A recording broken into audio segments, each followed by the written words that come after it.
April 21st, 2023. The movie RedRiverHorror.com and the Red River Horror Podcast have been waiting for years, ever since it was announced at Comic-Con in 2019 by Sam Raimi. Evil Dead Rise. This episode is number 92 of the Red River Horror Podcast, where we are going to discuss the upcoming film Evil Dead Rise. We have a special guest with us, so please sit back, relax, and enjoy episode number 92 of the Red River Horror Podcast.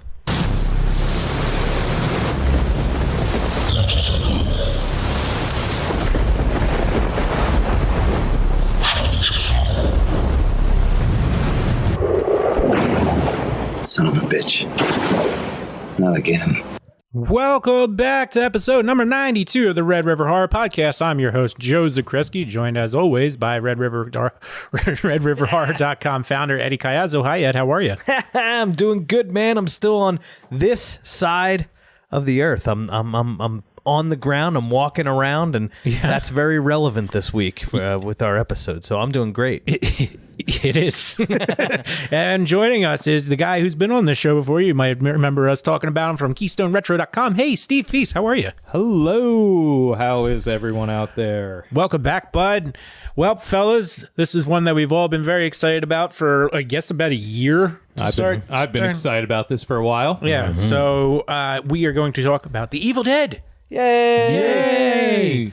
And even before we started the show, just before we get really into it, we're talking about the short film that started all Within the Woods, which was a proof of concept, like a little 30-minute short film made by Sam Raimi and Bruce Campbell to, pitch to get some funding to make what eventually turned into now a entire franchise that's very unique compared to other horror franchises.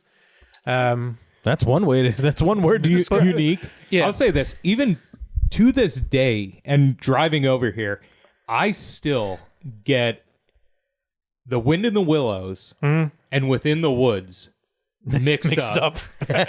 But also, can we do Mr. Toad and Ichabod in The Evil Dead? I feel like that's a crossover that would be fantastic. It definitely is. Is it? Go on. If you think about it, I mean, who does Ichabod Crane end up dealing with at some point? We got some dead things running around. Okay. All right.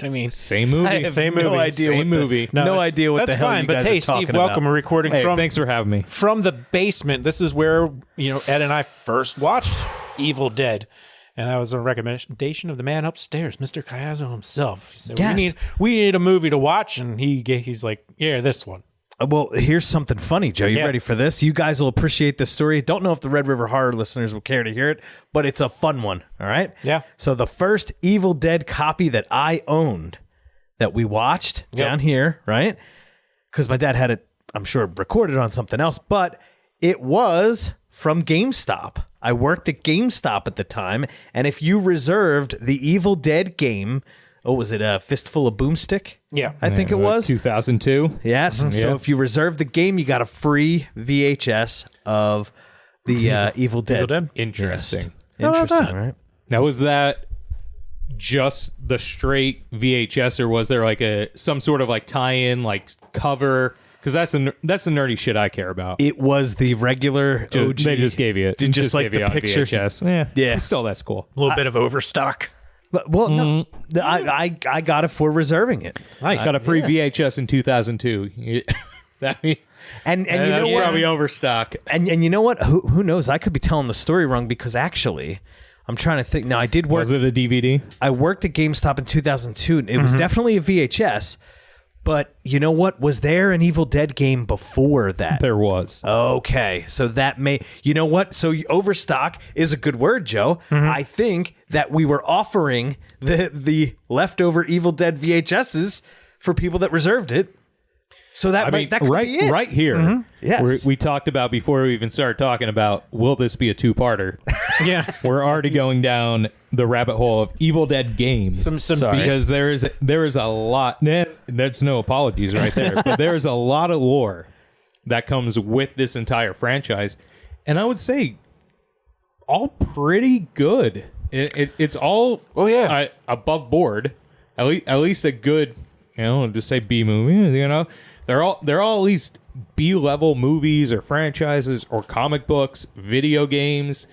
I mean, even the video games go back as far as the movie. There was a Evil Dead for Atari in 1984. So How about that? So that is how far back even just this becoming a franchise and a legacy this goes, all the way back to number 1. Wow.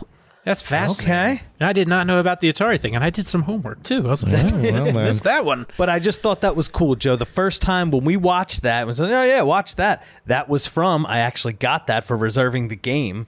And I worked at GameStop, and it was just, I always tied the two together because I walked home from work, we had it, we watched it, it was exciting. Yeah. Yeah, and it's, you know what's interesting, like, going back to like the short film real quick with the title of Within the Woods would equally just as great if they didn't use Evil Dead. I like that title a lot, but Evil Dead's a little more catches your eye, makes you a little more interested. So I'll already retcon myself very quick. Yeah. Uh-oh. Commodore 64, not Atari. Oh boy. Ooh. Jeesh. That's okay. But the funny thing is, I actually used to play. Also, BBC Micro and ZX Spectrum. All those weird video game... Little microphone issue there. All those weird video game systems that all came out. Interesting. And kind of boomed at the beginning of the 80s. Very interesting, though. Huh. Commodore 64, I remember, though. I'm going to have to... Yeah. So, Joe, you do the whole ramen and modulating and emulating and all that fun stuff. Yeah. I wonder, is the Commodore 64 a part of that? It's got to be. Yeah, I can give it You could probably play that on your phone right now in a browser. probably about 2 seconds. Okay. Yeah. All right. So, cool. So, that is very cool. Video games all the way back to the very beginning, So Joe. I'm curious now, guys. Shoot. Yeah. You talked about Evil Dead. You were working at GameStop. Got on VHS. Was that your first Evil Deading? It was. Yep. Yeah. Okay. So and that would have been like 2000 or so. It was, yeah, I would say, so Joe, we were at Roman year 2000, but I would say more summer of 2001 and summer of 2002 were the times we were, that was the beginning of what would take us through college even, where we would come to the basement and watch movies. So I would say 01, 02 was kind of the genesis of us watching films in the basement. Yeah. Would you agree? I would agree with that. Okay. All right. So my first foray into Evil Dead was Army of Darkness. So I saw that before Evil Dead 2. I was probably 8 or 9. So probably like the late 90s, and that was the first one. So it was on TV a lot At that time. In like hindsight, it's like one of those things where it's like I've definitely didn't watch the entire thing start from finish, but I've definitely watched parts of Army of Darkness before I ever saw the original Evil Dead 2. Wow. I was thinking about that. It was on UPN 57 all the time. Wow. And I think even I think that's probably going to be a common thread even to the listeners as well, where a lot of people probably saw Army of Darkness or Evil Dead 2 before they ever saw Evil Dead for a good amount. I think I know a splattering of the listeners that are out there, but like that Evil Dead 2 is essentially a remake, sequel, requel, if you will, of Evil Dead. So what you're saying is Joe and I are actually unique in that we saw it. When 100%. we saw Evil Dead, we saw the Evil Dead and not Army of Darkness first. Or Evil Dead 2. Wow. Yeah. That's pretty cool. Especially like around that time, Army of Darkness had like a bigger cult following and came out in 93. Okay. And really carried that on. So did Evil Dead 2. And around that time, because I remember when we were first getting into it, talking to some other people into horror that were like, oh, well, the first one's stupid. It's like, it's very campy. It's very campy. Even more campy than 2 in an Army of Darkness and what it would become. But I say campy, but low budget, lower budget. And that's what I always appreciated about it is that it, you watch it with modern eyes and it's silly, like when the claymation parts kind of come in. But you got to give it credit in the beginning, the way it utilizes just the camera movements through the woods, the little things with like the trees, Is there another movie that was using that sort of cinematography before that? I don't think that intensely. Yeah. Interesting. I could see maybe if we go digging, we could probably find some Hitchcock doing some camera work like that. Yeah. We could probably easily just look at who are some of Sam's. Yeah. But Hitchcock would have had a Hollywood budget. Mm-hmm. Hitchcock would have had a Hollywood budget. Sam Raimi, when he made this film, we've talked about it with Phantasm. We've talked about it with Sleepaway Camp.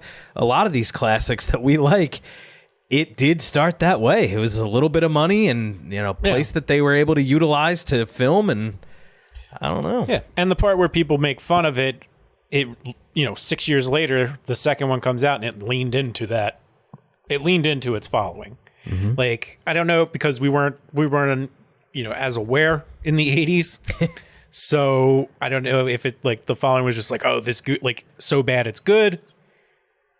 Or was it like, where was that first, like, how the first one was really thought of? Well, I guess it would have been good enough for some financier to say, okay, I'll give you the money to make Evil Dead 2 to do what you wanted. Yeah. So it had to have been good enough to catch somebody with in the way that Phantasm caught the attention of who's the Star Wars and Star Trek guy, the iRobot, or what's his name?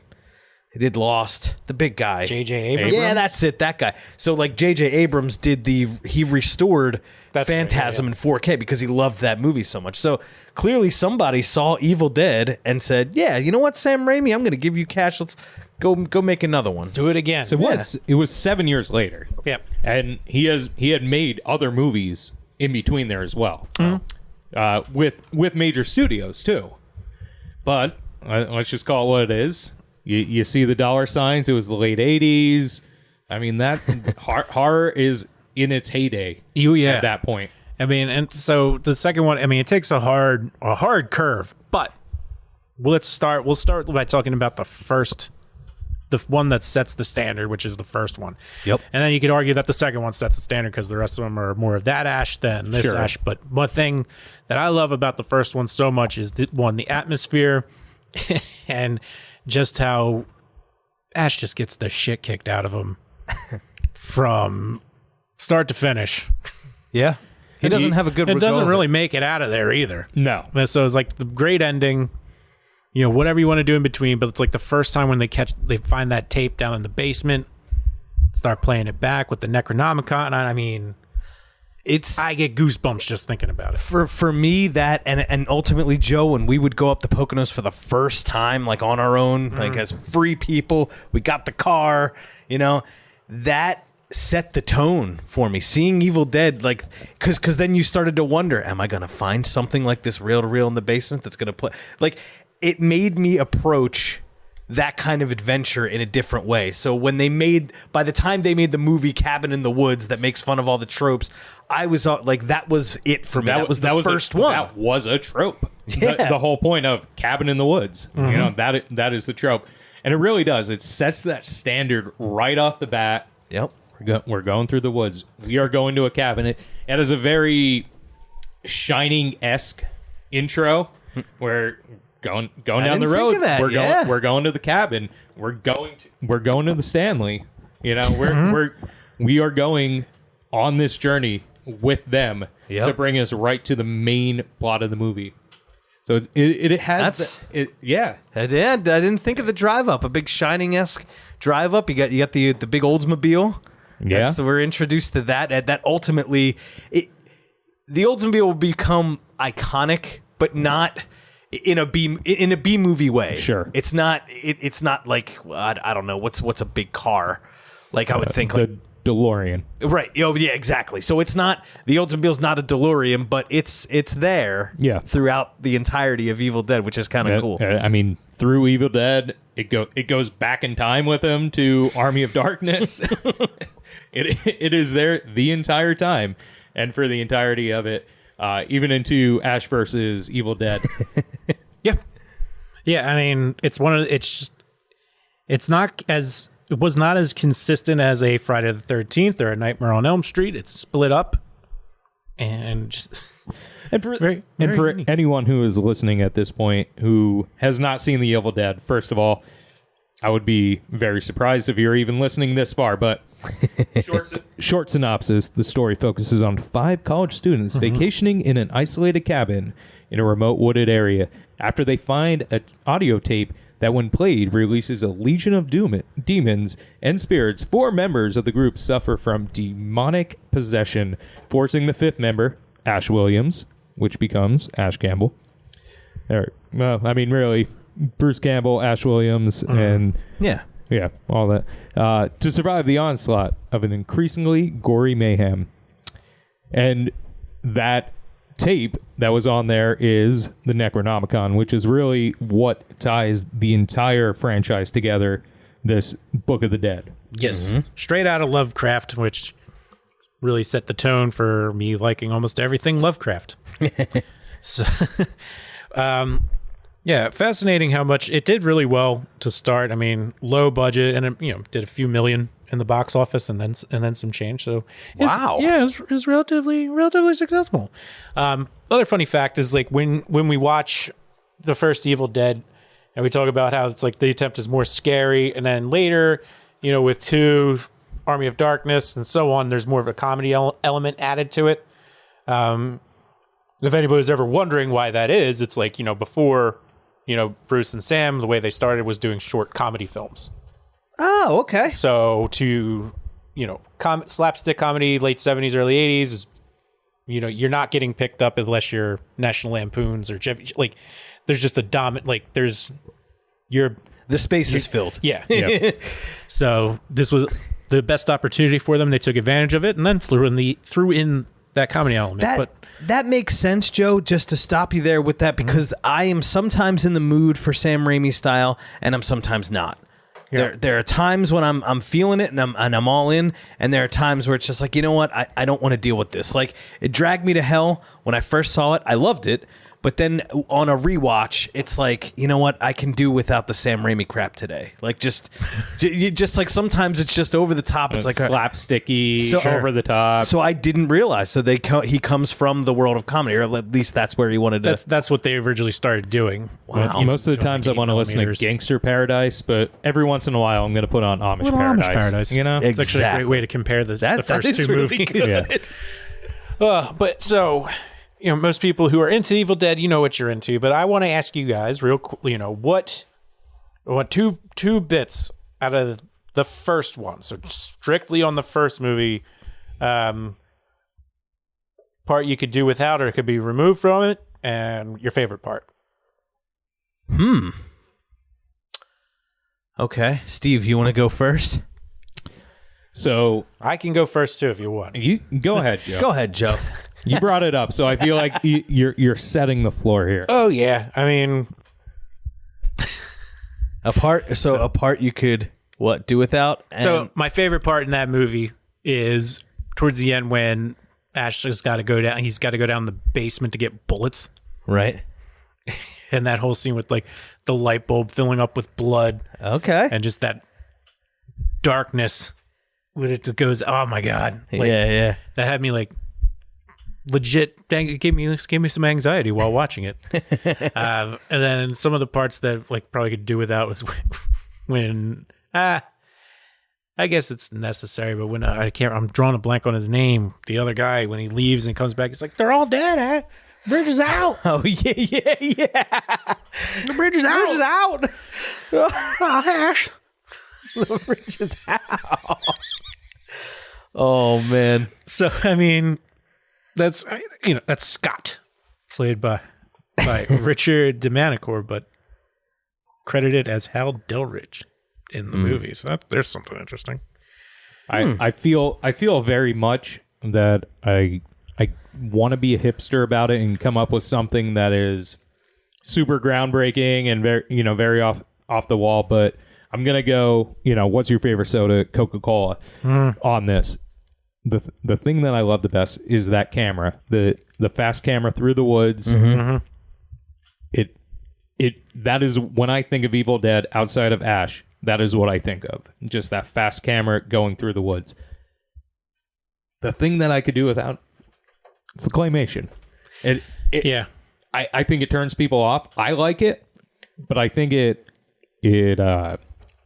I guess dates itself as well. Oh yeah, and it really dates itself. Where Evil Dead 2, I could watch it today, and there's some bad CGI and there's stuff like that, but it feels like, all right, maybe this could have been made in like, I don't know, 98 or something.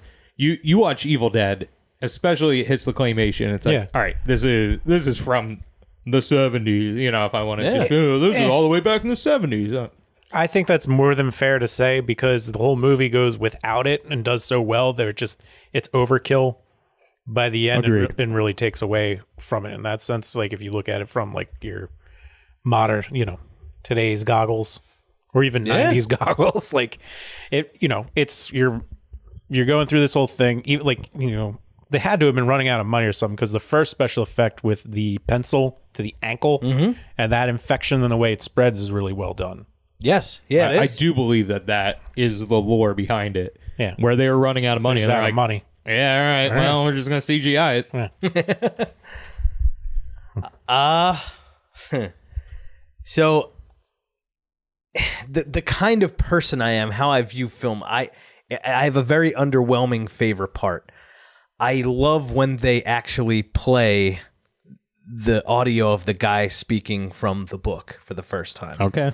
That's it puts me in, it's kind of before everything starts going off the walls and turning into ultimately what Evil Dead would be. It's kind of like the moment where it bridges this nice, like, hey, we're heading up together with friends and our loved ones, all that fun stuff. And we get there, they start playing this, and it's like, oh, this is it. Like, this is the end. And now you have taken the journey with them, and now you're there. Yes. Now we're here. Yep.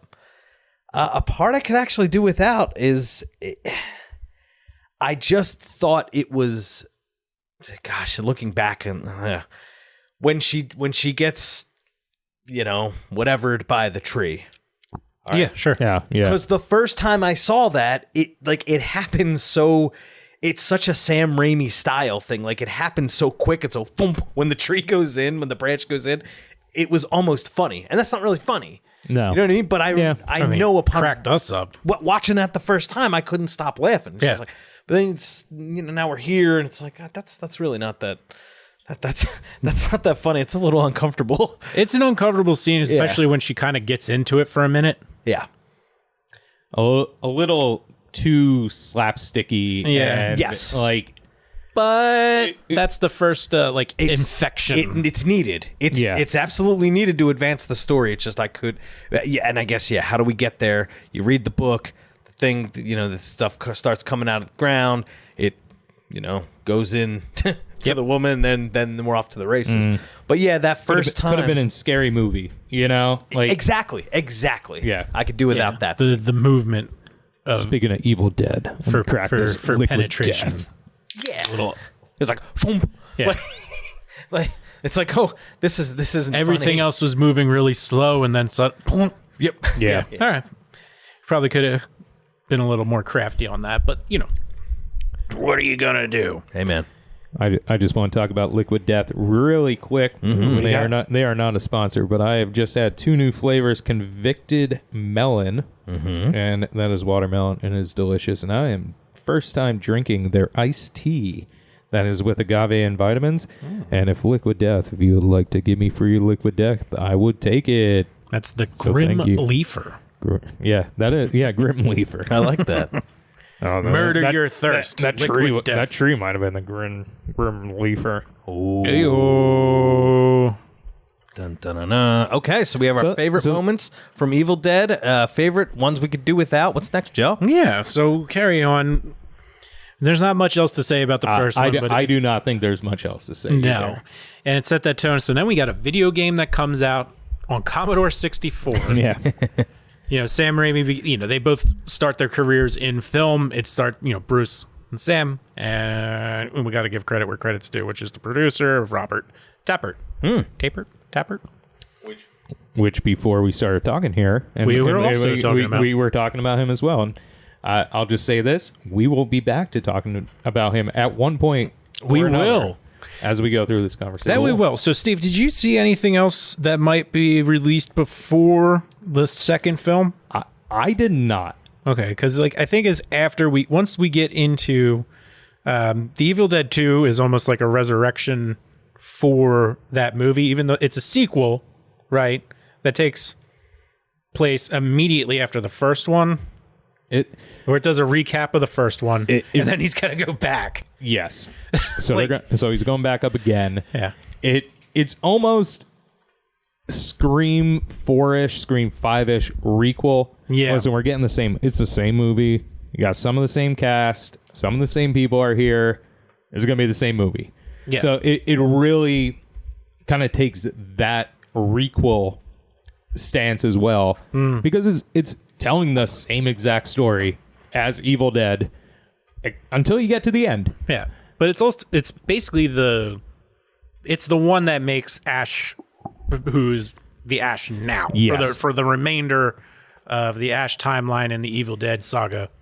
This is who he is. So for anyone who knows Ash Williams, Evil Dead, things about the man with, this is my boomstick. He's got a shotgun, and he's got one arm cut off at the I'll just say forearm, and then has a chainsaw for his hand. This movie is when he gets his chainsaw. Yes, it is. So in the first movie, the Ash that we all know today is, I almost want to say, like, I don't want to say pussy. He is, though. But that's kind of the character. Is that why his full name is Ashley Williams? Ashley Joanna Williams. Williams, yes. So what? I think there's a little bit of a boy named Sue kind of thing going on there. Like, it's definitely one of those things. Like, it's long enough ago where they would do that on purpose with the intention of making him seem soft. Sure. And he is soft in the beginning. He's scared, and he hardens. I would be as well. He hardens up, and then in the second one here, just goes completely insane. Yeah, and that's really what it is. He goes insane in this movie.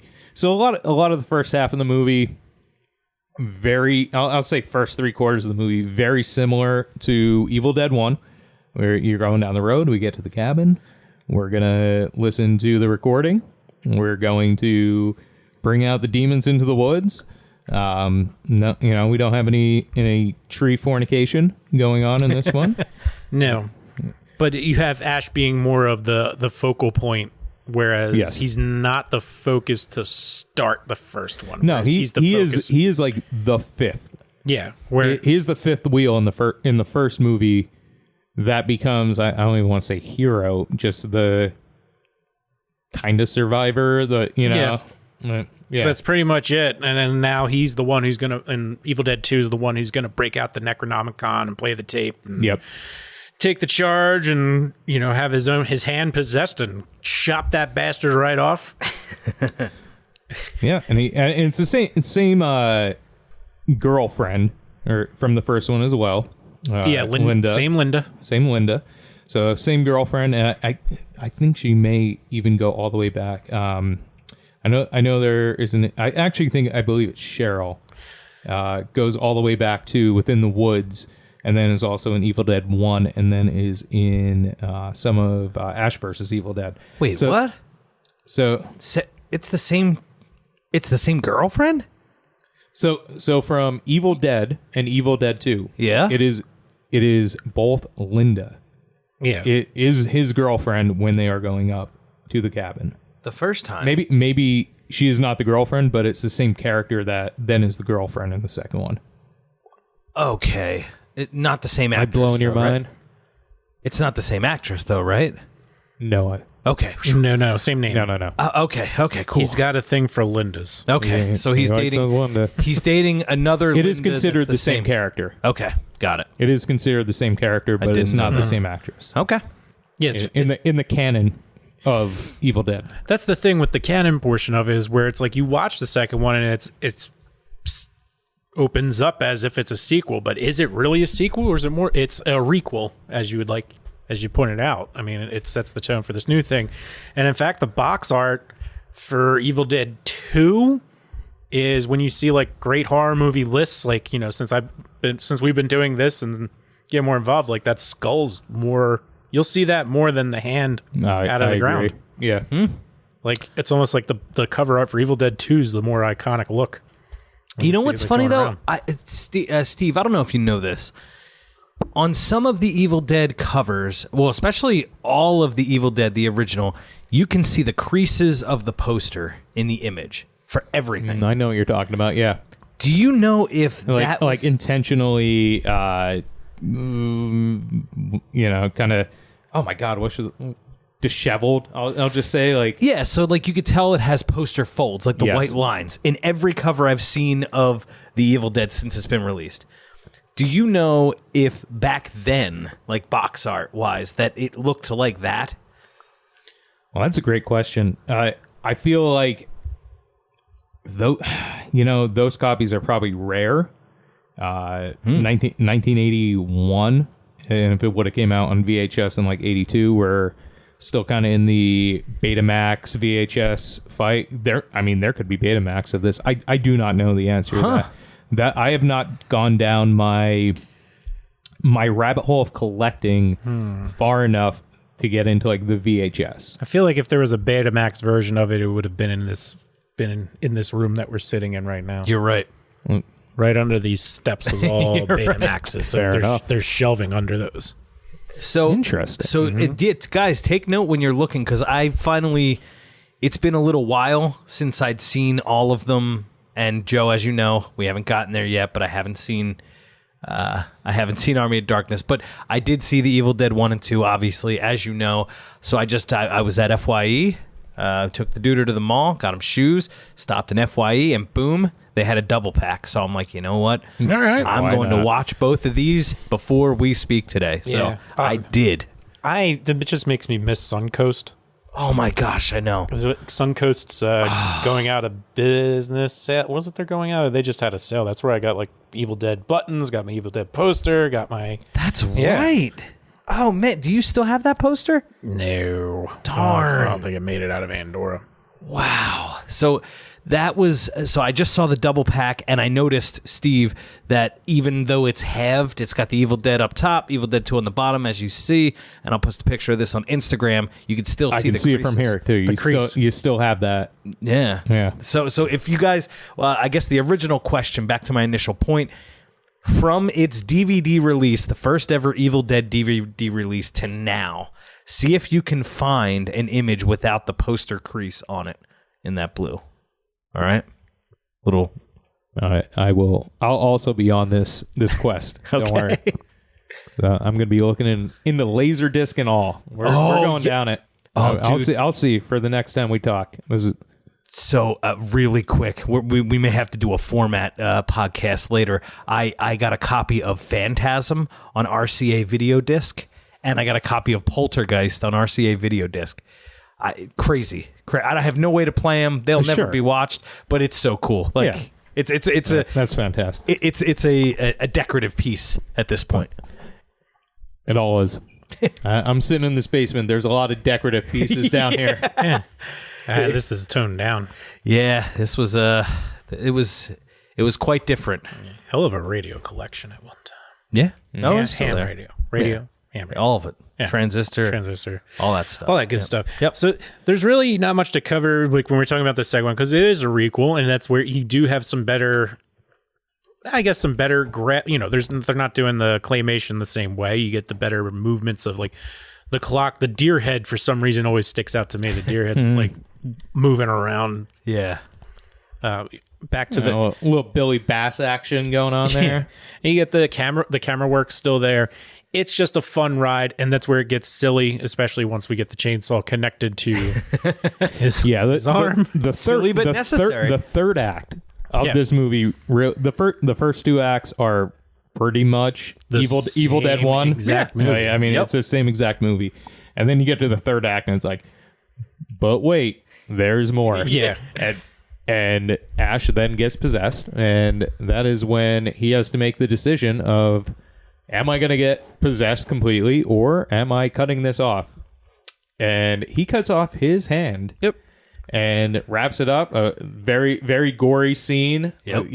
even a little campy as well. I mean, you're not going to get away from camp. These movies, in any of these movies or shows or TVs or TV shows or never short on blood, games or comics. It is going to be gory. It's going to be campy. But that is this entire franchise. Mm-hmm. Wow. So yeah, then Ash gets his famous or infamous chainsaw hand. Yep, and then he just saws off a shotgun right then and there, which I don't know what benefit you're really getting out of doing that. Yeah. But that was really popular in the 80s, was sawed off. Like, well, I guess it's always been a thing since the shotgun was around. But I remember being a kid, would be like, he's got a sawed off shotgun. Yeah. And that being just the like word. The badass thing. Yeah. I've known one person in my life. Terminator had a sawed off shotgun at one point, didn't he? In my real life that has a sawed off shotgun. And it was my brother. Okay. And he did it himself. How'd that turn out? Oh, you met the man. We got that far. So he's still alive. So I'm gonna say that it turned out it didn't turn out well when my dad found it. But I'm saying we were in I was probably in my teens. He was in maybe his late teens, early 20s. Oh man. You know, the sawed off shotgun in his underwear drawer. Okay. Hey, honey, I'm sure your dad was thrilled to see that. Oh, yeah. It's like, what the fuck? But, especially because they're not cheap. But I'll say this: the only reason that he even wanted to or did that was because of this movie.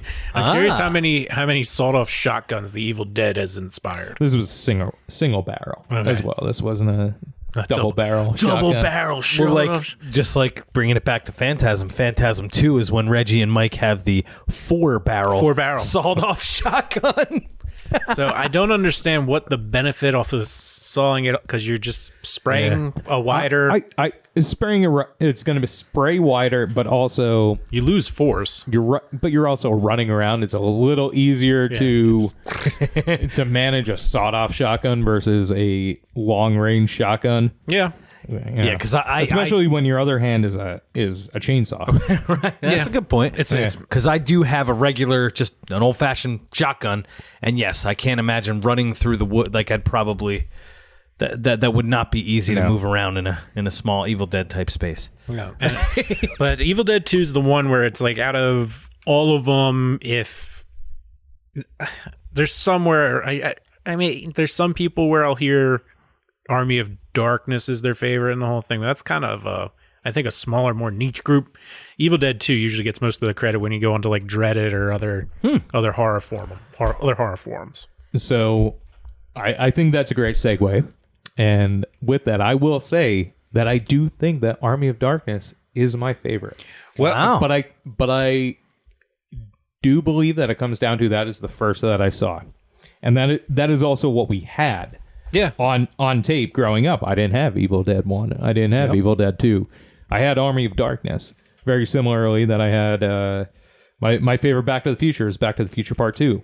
And also my favorite Indiana Jones is Temple of Doom, because those were all the ones one you saw that we had. Wow. And they were the first ones that I ever saw. Okay. Yeah. So I wore those tapes out. I watched them a ton. They hold that nostalgia special place. But even so, like, Army of Darkness to this day has a huge following.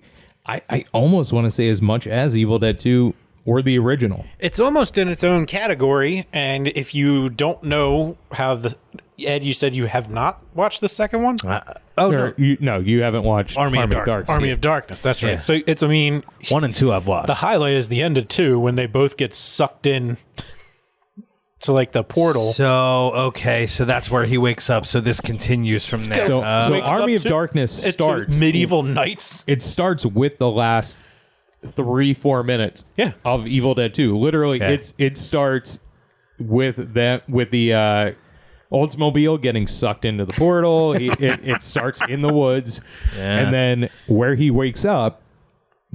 All right, we're just gonna keep going. Wow! And now we are in the Middle Ages, the medieval ages. I don't know if it really. Is there a time it is. It's probably like the 1400s, I would say. Yeah, it's supposed to be sometime in the Middle Ages. Yeah. So I guess around 1400s. And you said that didn't they try and title it Medieval Dead? And Yes. they were Yes. like, no. Yes. So Medieval Dead was the original. That's what's been the story is, but it ended up with Evil Dead Army of Darkness, and in that I think. I don't even think it has Evil Dead Army of Darkness. It does not. It's just Army of Darkness, which would just throw you way off. If you didn't see any of the other ones, you're like, okay, here's just a guy with a chainsaw and a shotgun. And I think that is why it has its own following even outside of Evil Dead. I don't believe, and maybe I'm wrong, but I don't believe that the original poster says Evil Dead anywhere on it. It actually says from the director of Darkman. And that is what they are trying to sell Army of Darkness on. Not Evil Dead 2, not Evil Dead, but on Darkman. Even though the first 4 minutes are the end of Evil Dead 2.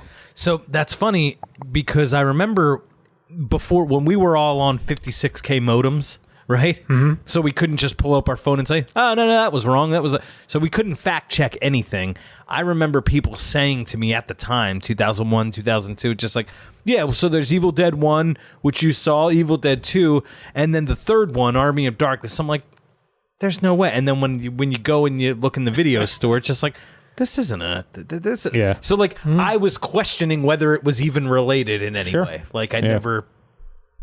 Yeah, it very much so got retconned on home video and through the years and all the releases. It really kind of leaned into the Evil Dead side of it, but the original release, like they were trying to just make it its own thing. That's funny. Yeah, very very interesting. But so Ash wakes up in Army of Darkness. He is in the Middle Ages, and it is. I think personally, a lot of the things that become memorable about the entire franchise, a lot of that comes from Army of Darkness. Mm-hmm. So you get Evil Ash, which and Ed not seeing it, I feel like you've even seen Evil Ash. Okay. Just as a character, it's Ash as a demon with a helmet on. He's kind of a medieval knight version. Joe, if you even want to kind of walk us through the plot of Army of Darkness here, because I think this is where it really makes sense for Ed too, not understanding how ridiculous it's absurd. This movie is. It's absurd, and it's like oddly slow. I would agree with that. Really? Yeah, because that was, if you'll remember, compared to the other ones. Yeah. Because I always thought when we all finally determined that the whole fact check was true, the third one is Army of Darkness. It's the third Evil Dead. I was just like, you know what? I think this is a little much for me. So like knowing what Evil Dead 1 and Evil Dead 2 were and Sam Raimi's career up to that point, I'm still like, you know what? I think I'm good. I don't need to see Army of Darkness because I figured it would just be over the top. People like knights and armor and crap. I'm like, no. I don't like. So it is 100% that. Okay. Just a lot slower than you might expect, where like the plot makes itself pretty thick, I guess you could say. Interesting. All right. Where it's like the Deadites are there. He gets captured by Lord Arthur. It's not King Arthur. Lord Arthur, who I'm trying to remember that actor's name. He's an actor who you've seen as a side guy and everything and could never remember his name. His name is Marcus Gilbert. He has been in everything from Army of Darkness to Rambo 3, Hazard of Hearts. He was in Doctor Who, Freebird, An Idle Husband, a lot of other things. Just a very, very much British bit actor. Yeah. Okay. So it's a face where you'd be like, oh, I know that guy. All right. You know him from something. Got it. So before... And there's also a legendary horror actor in this who plays like the main Deadite. And let's see if you can guess this. He's featured. I'll give you an easy hint. He's featured in almost all of Rob Zombie's movies. Sid Haig? Not Sid Haig. No. Oh my gosh. I know it. You do. I do. I'm dead. I go ahead. Bill Moseley. Oh my gosh. Bill Moseley. He's credited as the Deadite captain. Right. But the man's made his mark in many, many places. Yeah. And of course, we didn't even talk about how the second one's the first Ted Raimi. Yeah, Is it anything Sam Raimi? Is Evil Dead the only Sam Raimi movie without Ted in it? It may be. It might be. It may be. It might be. So we got Ted. Ted makes an appearance in this one too. Want to hear something funny? Yes, I do. Ted Raimi is briefly in Candyman. Yeah. Yes, I think yes, he is. Very, very briefly. So just a random fact about Ted Raimi.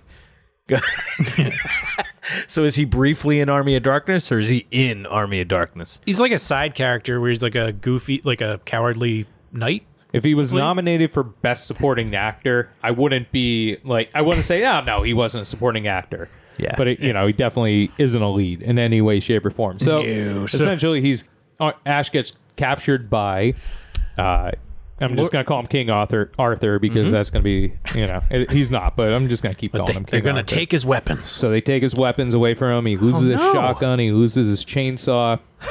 He gets thrown in a pit. He ends up kind of like a Sarlacc pit. He fights a Deadite down there. Eventually, he gets his weapons back from a wise man. Kind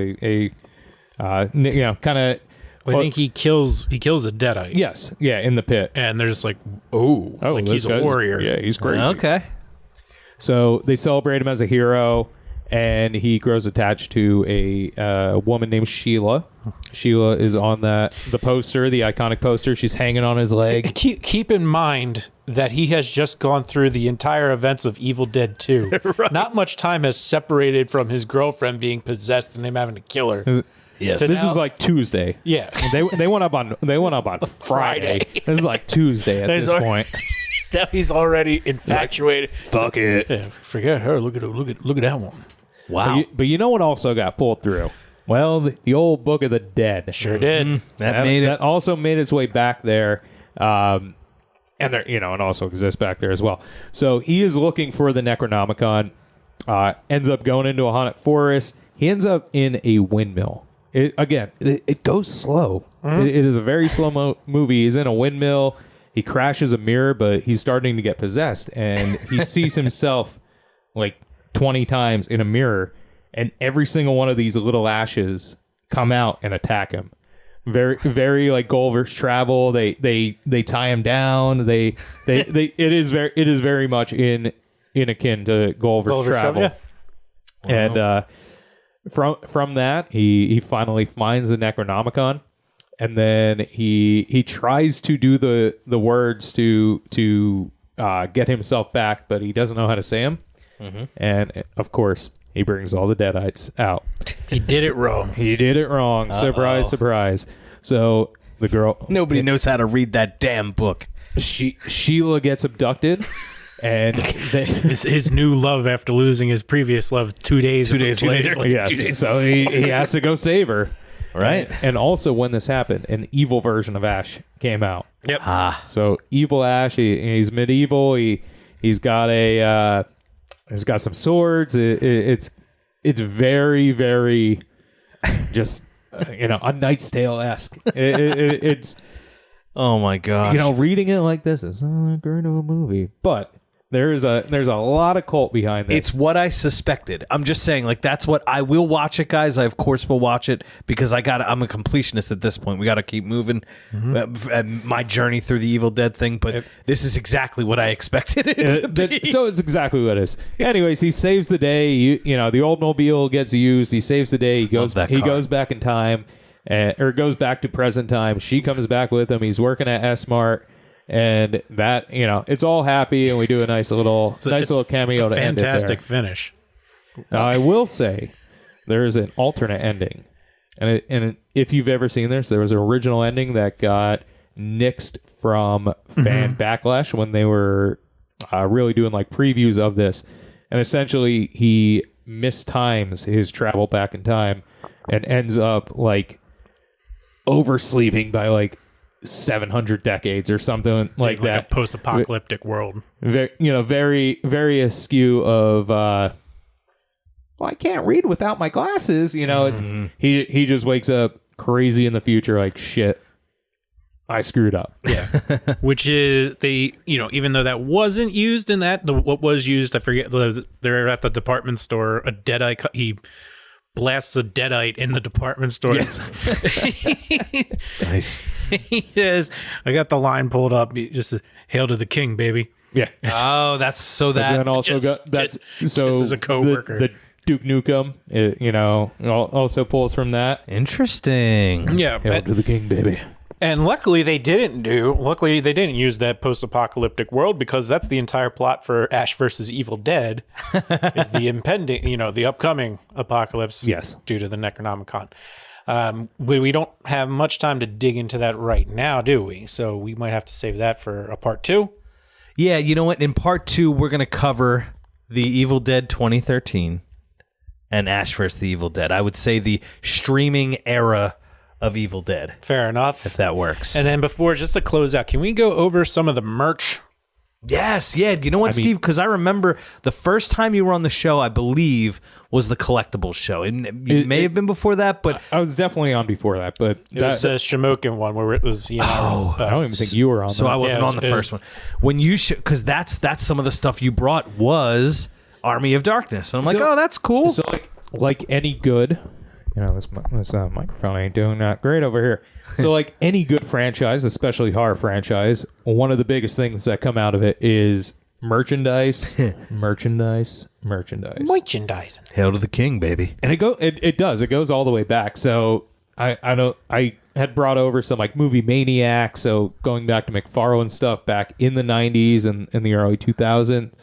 There are still, if you go to Target right now and you go to the toy section there at Target, probably not this little tiny Target, but if you go to one of the bigger ones here, we're in northwest Philadelphia. So in the NECA section, NECA, there's going to be Army of Darkness or Evil Dead or something Ash or just franchise on the shelf.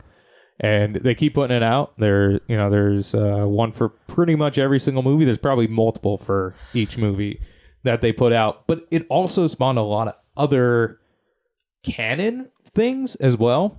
So that some people consider merch, like comic books. Yep. There's a whole line of comic books that are Ash versus the Army of Darkness. There is Ash versus, and we could probably do a whole podcast just on this, Ash versus Jason versus Freddy. Yes. Okay. And that was born out of toys? Like that was born out of It was just born out of the kind of ridiculousness of the three different franchises.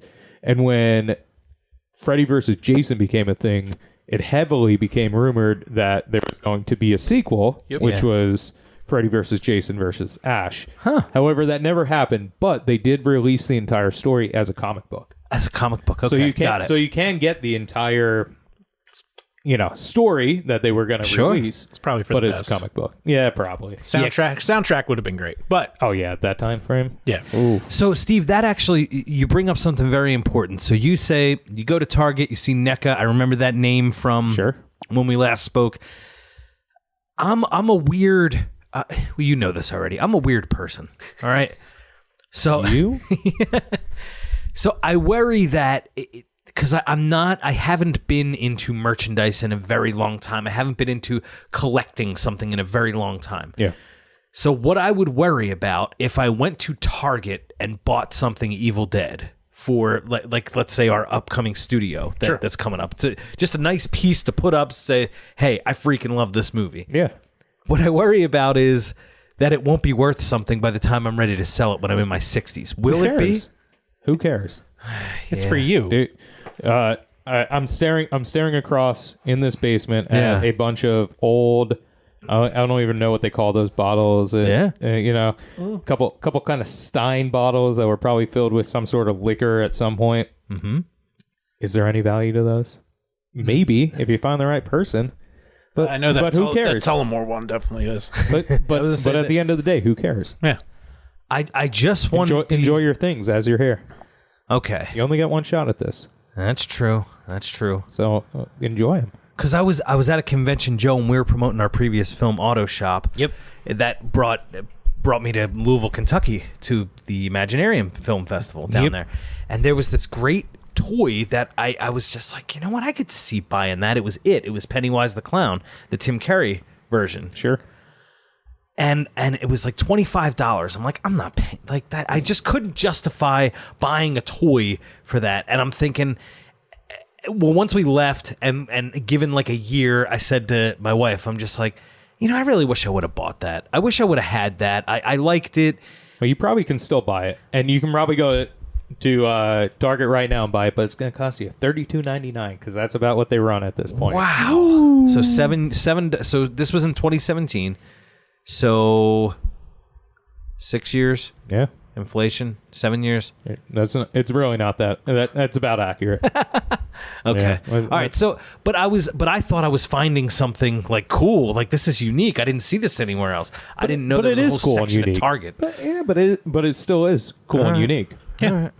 Absolutely. All right. If you like it, and with that, that's all that matters. If you want to hear more about that, go back to episode. I have no idea, but you can go back in the archives. You got to go back a little bit. Search Keystone Retro, and in the archives, you will find a whole episode where we talk even more about collectibles and toys. Mm-hmm.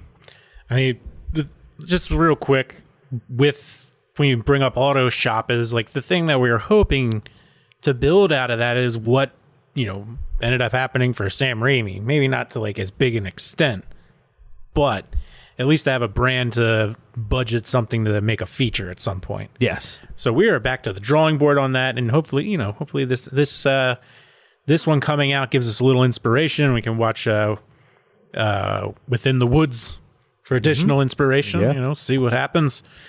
Okay. We'll wrap up this episode. Yeah. So we'll cover the streaming era of Evil Dead in Part 2, and of course, the forthcoming Evil Dead Rise. We're going to talk a little bit about the video games too. Maybe. Oh, hell yeah. We'll see. We're just running out of time. So this has been episode number 92 of the Red River Horror Podcast. I've been your host, Joe Zakreski. You can find us at Red River Horror on all the social medias, on the YouTubes, everywhere podcasts are found. That's all I got for you. Eddie, what's up, man? That's good, man. I'm just looking forward to Part 2. Steve, thanks for joining us today. Of course. I got nothing to plug, but thanks for having me, guys. All good in the hood. Thank you for joining us. Thank you for listening for episode number 92 of the Red River Horror Podcast. And remember to keep traveling those channels of fear. Groovy.